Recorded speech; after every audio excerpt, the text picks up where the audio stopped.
Assalamualaikum warahmatullahi wabarakatuh. Saya Imron Khairul Rozikin dan teman saya Dewi Larasati Bintari dari kelompok 2 akan menjelaskan tentang aspek neurologi bahasa. Apa itu neurologi bahasa?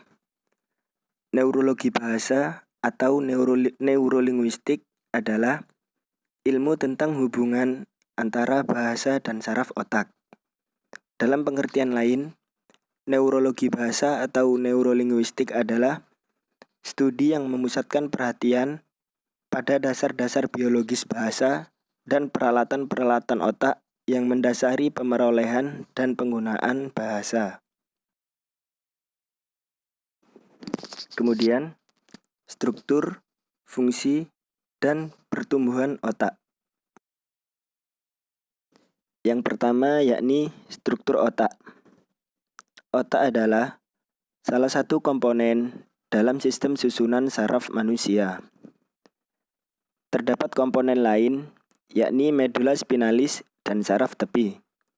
Selain itu, otak juga terdiri dari 2 hemisfer atau belahan, yaitu hemisfer kiri dan hemisfer kanan, yang dihubungkan oleh korpus kalosum. Tiap hemisfer terbagi lagi dalam bagian-bagian besar yang disebut sebagai lobus, yaitu lobus frontalis, lobus parietalis, lobus occipitalis, dan lobus temporalis. Adapun untuk beratnya, otak seorang bayi yang baru dilahirkan, beratnya hanya kira-kira 40% dari berat otak orang dewasa. Sedangkan untuk makhluk primat lain, seperti kera dan simpanse, beratnya kira-kira 70% dari berat otak orang dewasa. Yang kedua yakni fungsi otak. Mungkin sebagian dari kita beranggapan bahwa otak hanya digunakan untuk berpikir. Tapi ternyata otak mempunyai fungsi lain. Dalam permukaan otak yang disebut sebagai korteks cerebri, tampak berkelok-kelok membentuk lekukan yang biasa disebut dengan sulcus dan benjolan yang biasa disebut dengan gyrus. Korteks cerebri mempunyai peranan penting, baik pada fungsi elementer maupun pada fungsi kortikal. Fungsi elementer ini meliputi gerakan, perasaan, dan panca indera. Sedangkan fungsi kortikal meliputi isi pikiran manusia, ingatan, emosi, persepsi, gerak dan aksi, dan juga fungsi bicara atau bahasa. Sedangkan gyrus yang terdapat pada korteks hemisfer mempunyai peranan bagi masing-masing fungsi tertentu. Korteks hemisfer kanan menguasai fungsi elementer dari sisi tubuh sebelah kiri dan juga sebaliknya. Apabila korteks presental hemisfer kanan rusak, maka akan terjadi kelumpuhan pada sisi tubuh sebelah kiri dan juga sebaliknya. Kemudian, pertumbuhan otak. Perkembangan dan pertumbuhan otak terdiri dari 6 tahap yang bisa kalian baca pada PPT ini.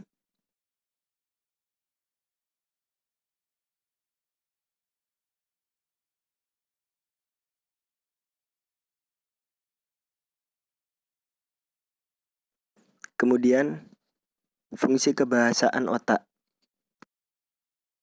Fungsi bicara atau bahasa dipusatkan pada hemisfer kiri bagi orang yang tidak kidal. Hemisfer kiri ini disebut juga hemisfer dominan bagi bahasa. Tetapi, tanpa adanya aktivitas dari hemisfer kanan, maka pembicaraan seseorang akan menjadi monoton, tanpa menampakkan adanya emosi dan tanpa disertai isyarat-isyarat bahasa. Kemudian, otak wanita. Penelitian yang telah dilakukan oleh Paul Broca menyatakan bahwa otak pria lebih besar daripada otak wanita, sehingga bisa dikatakan bahwa otak pria lebih berfungsi dengan baik, lebih cerdas dan memiliki kelebihan lainnya jika dibandingkan dengan otak wanita. Namun, hal ini tidak dapat diterima sepenuhnya karena perbedaan yang mendasar antara otak pria dan wanita itu terletak pada cara kerjanya. Meskipun otak pria lebih unggul daripada otak wanita, bukan berarti wanita tidak memiliki keunggulan yang mengungguli dari otak pria. Keunggulan otak wanita diantaranya yakni 1.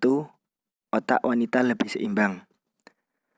Kenapa otak wanita dikatakan lebih seimbang?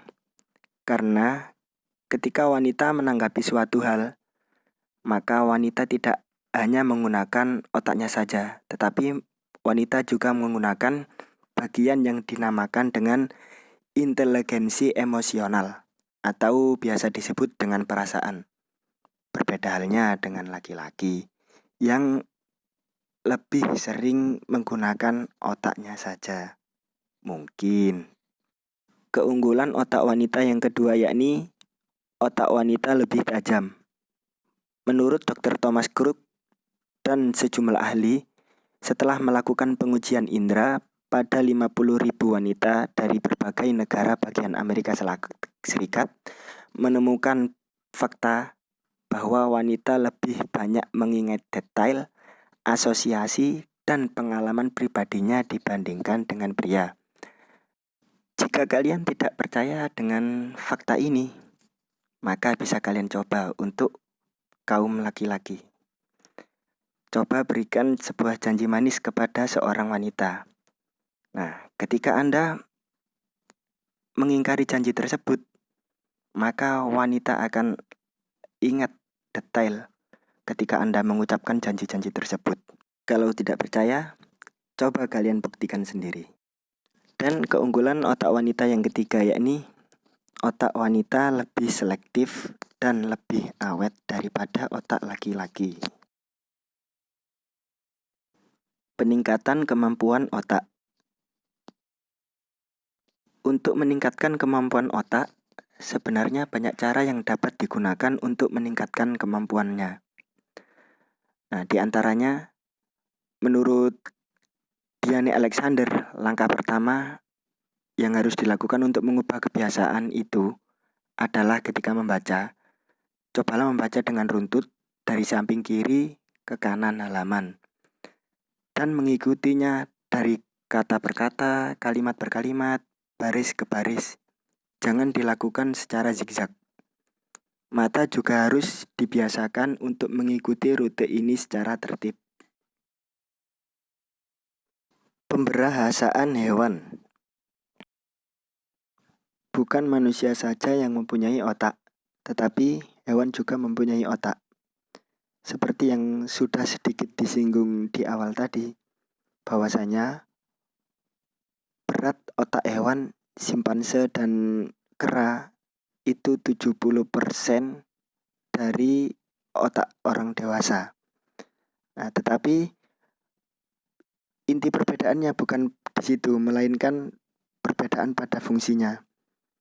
Otak manusia terdapat bagian-bagian yang sifatnya bisa disebut manusiawi, sedangkan pada otak hewan tidak ada. Karena tidak ada fungsi-fungsi yang disebut kemanusiawian itu, maka hewan tersebut tidak dapat berbicara ataupun berbahasa. Meskipun begitu, bukan berarti hewan tidak bisa berkomunikasi antar sesama.